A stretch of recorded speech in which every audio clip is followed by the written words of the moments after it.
Now, the All Progressives Congress Presidential Campaign Council in Zamfara says the recent endorsement of the Labour Party presidential candidate Peter Obi by former President Olusegun Obasanjo is not a threat to his quest for victory. Coordinator of the APC PCC in Zamfara, Senator Kabiru Marafa, says the party has put in place strategies to win next month's presidential election. Theophilus Arafa reports.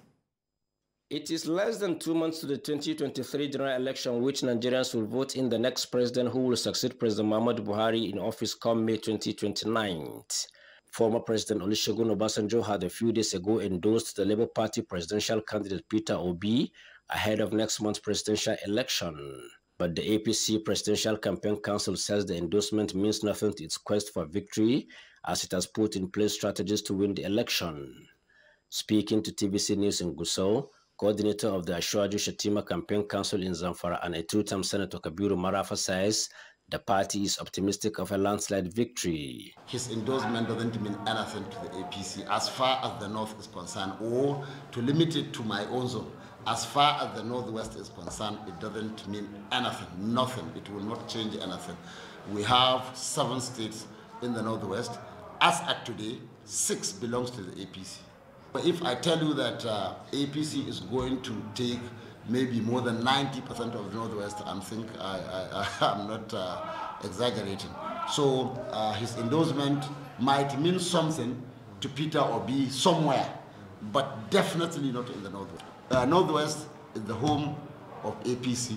In a related development, the APC Presidential Campaign Council has distributed assorted food items to non-indigenous and the Christian community in Zamfara. The gesture, according to the campaign council, is to extend hands of love to the Christian community. We live with these people happily.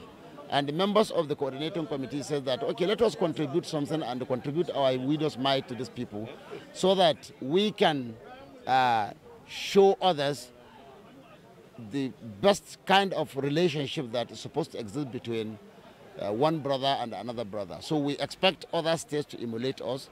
Representatives of the non-indigenous and the Christian community thanked the APC Presidential Campaign Council for the gesture and promised to deliver aid to the target beneficiaries. Theophilus Zarufai, TVC News, Gusau.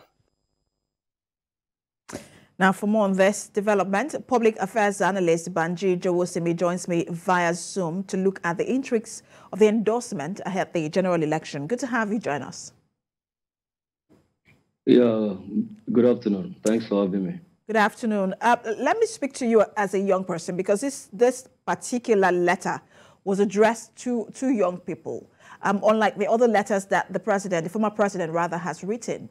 How strategic is this, and what impact do you think it will have, or it will make on young people? Well, first of all, I disagree with my fellow supporters of Ashwaju who thinks the endorsement is worthless. I do not think it's worthless.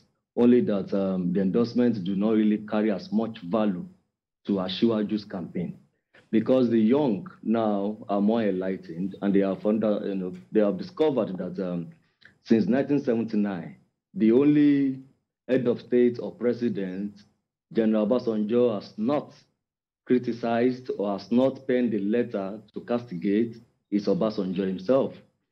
And despite Ashwaju's visit to General Obasanjo before the launch of the campaign, as a mark of respect, Ashwaju, I doubt if he was banking on his endorsement, because we understand the history quite clearly that in 2003, Ashwaju was the only governor of the AD that survived that electoral massacre, the democratic coup d'etat, if you like.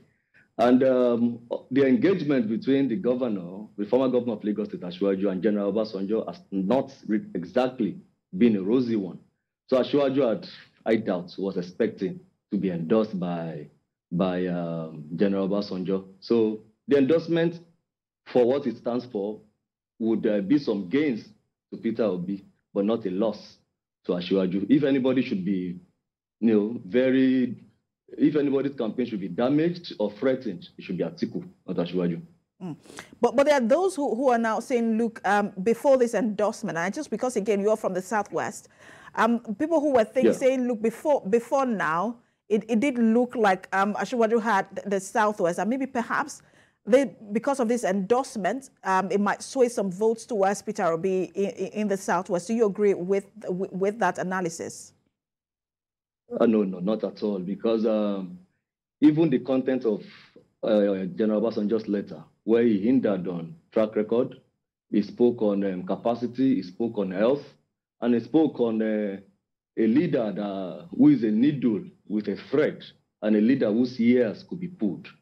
So the people know that if you are talking about track record, there's nobody in the race today that beats Asiwaju's record. And I'll give you 2 instances.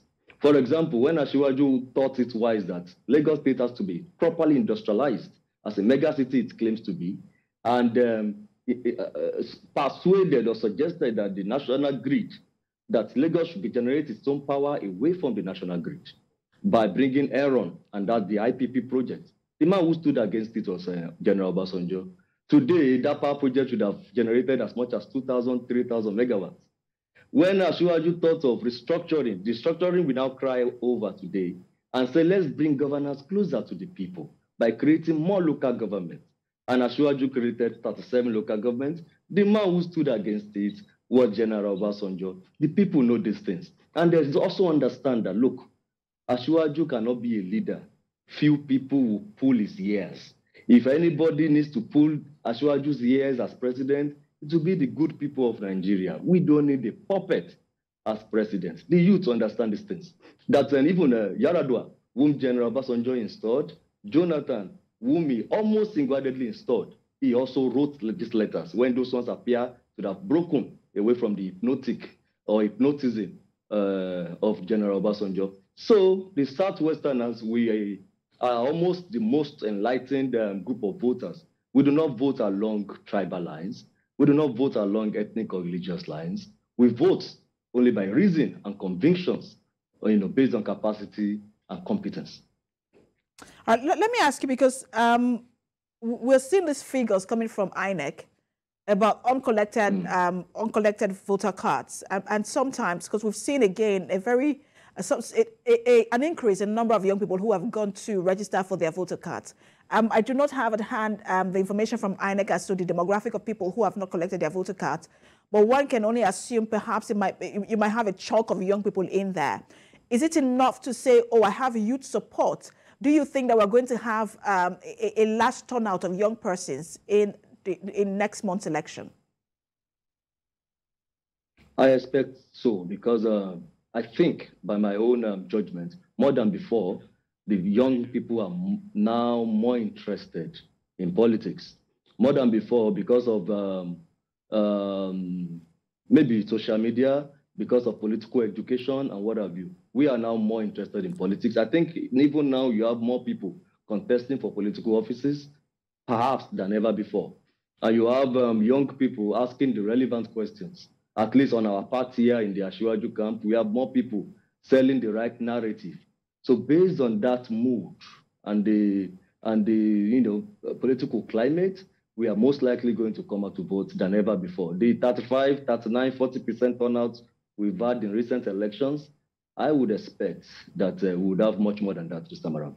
All right, we have our eyes on events leading up to the election. Thank you so much for talking to us. Public Affairs Analyst Banji Jowosimi.